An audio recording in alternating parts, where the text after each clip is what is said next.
My husband and I, we had our first son this year. He's 5 months old, and of course he's adorable. So we're loving it. Garrison Chase. Primul băiețel din casa noastră are 5 luni. 5 luni este acasă cu soțul meu și mi-a dat seama că e vedet acasă. So I have my eyes on all the babies in the room. I want to hold them.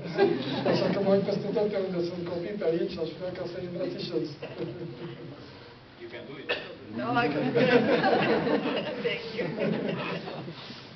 It's difficult, Steve, you have greater wisdom in this. Actually, Steve and Joni, his wife, I would not have done music ministry and I would not have survived it had it not been for their advice and their leadership and mentorship in this field, because it is very difficult.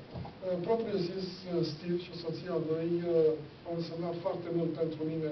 Eu aș fi abandonat de mult cântatul dacă n-ar fi fost înțelepciunea și sfătuirea și ajutorul lor, pentru că e un domeniu foarte greu. On average, and I think this is true for you, on average I'm gone 200 days a year traveling and we do about 150 different appearances. Medie suntem plecați 200 de zile pe an, 150 de concerte. It's fine. I love what I do. Îmi place ce fac. It is exhausting. You age quickly. So you said you're almost giving up, quitting? No. No. Oh, you heard me say that in the car.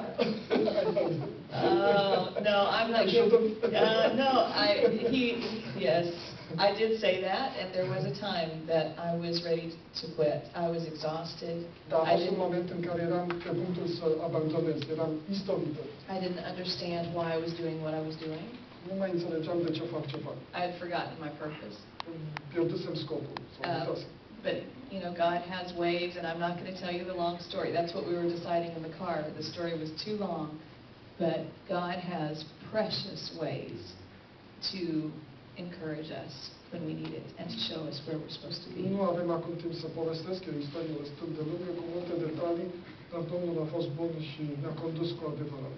When you're hurting or when you are not sure what you are doing is right or what direction you should go, just trust in Him. He'll keep showing you the way. Atunci când ești obosit sau când nu știi în ce direcție să mergi, încrede-te în El, El îți va arăta calea.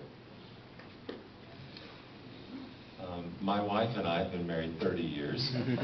Soția mea și cu mine suntem căsătoriți de 30 de ani. And she, there you go. I'll show you later. Vă arăt mai târziu. But my son, I have a 25-year-old son and a 23-year-old daughter. Avem un băiat de 25, o fată de 23 de ani.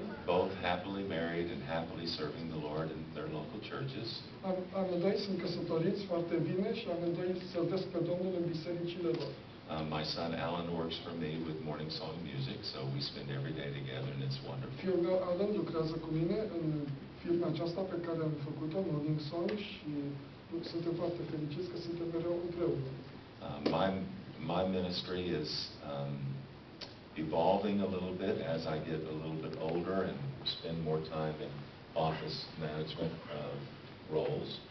Pe măsură ce înaintez în vârstă, activitatea mea se schimbă într-o anumită măsură, lucrez mai mult în birou și administrații.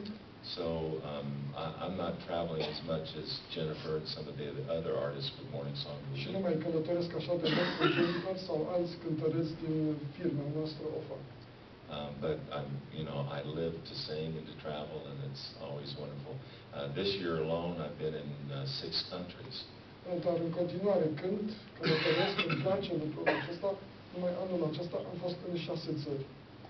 So it's great to be back in Romania, having been gone for 9 years. Ne bucurăm foarte mult să revenim în România după o lipsă de 9 ani.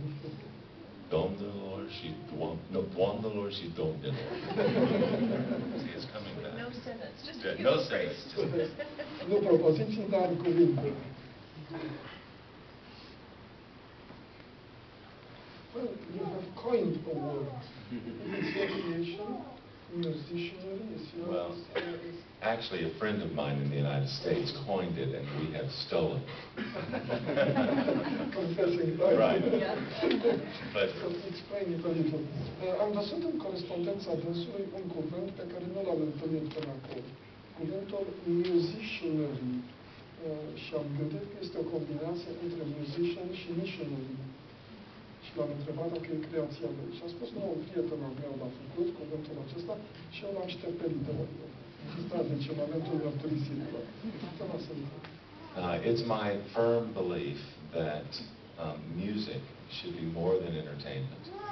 Convingerea mea puternică este că muzica trebuie să fie mai mult decât distracție. That in today's society, where entertainment monopolizes a major part of our time, we should be using music as a means to create a path to discovering Jesus Christ. În timpurile noastre în care activitățile distractive, entertainment, ocupă atât de mult loc în viața oamenilor, convingerea mea este că muzica își are locul ei ca să proclame Evanghelia. So we spend a major part of our time focusing our ministry on two specific avenues besides just our concerts. Așa că în activitatea noastră, în afară de concertele publice, avem două direcții majore de activitate, de lucru. We work with evangelistically minded groups in America who will schedule our concerts in the secular performance venues. Lucrăm cu organizații misionare din America de Nord care aranjează concertele noastre în biserici, în săli publice mari din America. We sing in these venues because the audience is populated with non-churched and certainly non-Adventist audiences. Cântăm în acele locuri pentru că știm că cei care vor veni, în mod sigur, nu sunt adventiști, în cea mai mare parte nu sunt oameni religioși. For instance, it was a great thrill to sing about Christ in Carnegie Hall. A fost extraordinar ca să cântăm despre Hristos în Carnegie Hall, una din cele mai faimoase săli. And the second focus is to take our concert ministry to other countries and use the novelty and the interest that many countries have in American singers to bring people that normally won't go to hear Mark Finley preach, but they would come to hear a concert. And that way we can lead people to Christ. Și al doilea lucru important pe care îl facem este să călătorim în diferite țări și având în vedere interesul oamenilor din toată lumea față de cântăreții americani, vor veni și ne vor asculta oameni care apoi vor rămâne pentru un program de evangelizare. Oamenii vin să ne asculte pe noi, oameni care, de exemplu, nu s-ar duce să asculte pe Mark Finley sau pe un alt evanghelist. So when we use the word musicianary, it's a reminder to us that our music is not to put a spotlight on us and in there, but for any attention that comes to us, it's our privilege to then continue the spotlight into the church, into the gospel of Jesus Christ, and so that what we do is more important than what stops here and on the stage. It points back.